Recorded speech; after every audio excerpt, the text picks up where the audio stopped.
Back speaking with Bill Guy this morning from Theta Gold Mines on JustStocks. Bill, morning. Morning, Andrew. How are you? Yeah, really good, Bill. Good to be catching up with you this morning. Look, strong and busy start to 2024 for you. Give us a recap on activities in the first quarter. Yep, sure. So we've recently been joined by Power China. It's going to be our third EPC builder at the moment. They're currently doing their DD. Where the plant, the mine is now fully permitted for the plant build process in the first 3 mines. So that's obviously great news. You know, in South Africa, I think we were one of 5 that would approve this year. We've obviously recently announced some great drill results from the main tailings dam, and we've just raised for a subscription agreement for a large Hong Kong fund, 10 million US, 15 million Aussie. So yeah, we're well funded now. And well, give us a bit more detail, Bill, as far as that $10 million equity funding. Yeah, so we raised that money to complete our funding packages. So we're still in the process. We'll use it to complete the EPC contracts and legals and compliance for the CapEx. We'll do a little bit of work around the tailings dam and the water management systems just to sort of start the process. You know, obviously it's great news for our balance sheet.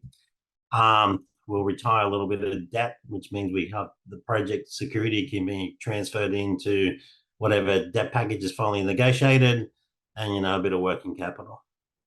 And Bill, what do these drill results from the main tailings storage facility tell us?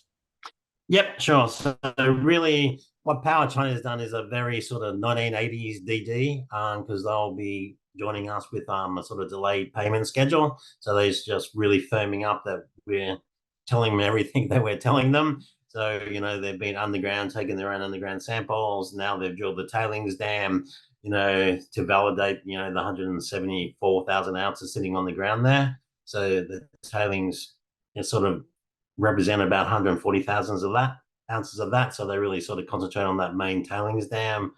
We got 41.5 meter samples over a gram. Most people consider that an open pit these days. They'd be happy to have that sort of grade. So yeah, but what that drilling does confirm, that those JORC statements are correct, and that, we do have a lot of high grade gold sitting on the ground. And if they take our word for it, now you can take Power China's. And do you see potential here for early cash flow from the tailings? Yep. So what we're doing now, we're waiting for another set of results for the recovery so that'll give us the gold recovery from the tailings dam. So we're doing that. Once we do that, we can put that into a little bit of a mine schedule for the surface sources. Then for us, it's about combining the mine schedule. It gets a little complicated. The mine schedule from the surface sources to the existing mine schedule, and seeing if that can save us some money on the CapEx and bring the gold forward. How soon do you reckon you could be talking about production and cash flow? Yeah, well, we wanted to be breaking ground towards the end of the year, have all of the debt packages completed, get the team on the ground working. There's 30 guys on site there bursting to build something. South Africans, they love to build stuff. Everyone's a closet engineer. So, I want to put them to work hard. So we hope to complete those funding packages, next few months sort of thing, and then be breaking ground late towards the end of the year. And just remind us, Bill, in your view, what makes TGME, what makes this project a standout asset? Oh, to me, it's a function of size and grade. So if you look at the size of the project, when I joined was 3 million ounces. I was originally an exploration geologist, so I got it to 6 million.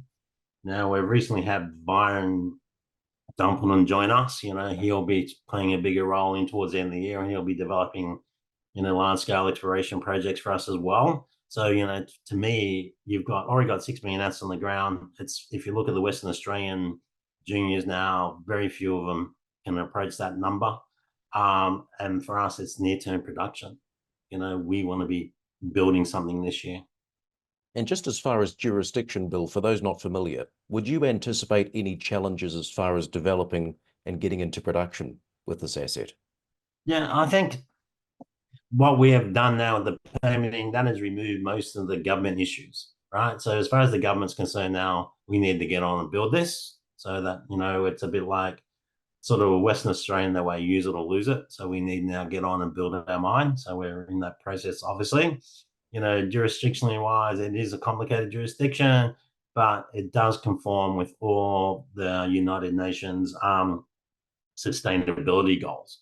So we think the complications we experience here in South Africa will basically spread globally. Even if you look at Western Australia now, you've got to have an exploration manager if you want to drill holes. In the old days, I was an exploration manager. You didn't have to do a course or anything. Now you have to be approved by the mines department. So every jurisdiction every year gets a bit more complicated. So I just think South Africa might be a little bit ahead of itself. Good to catch up this morning. Bill, thanks for your time. Thank you, Andrew. Have a great day.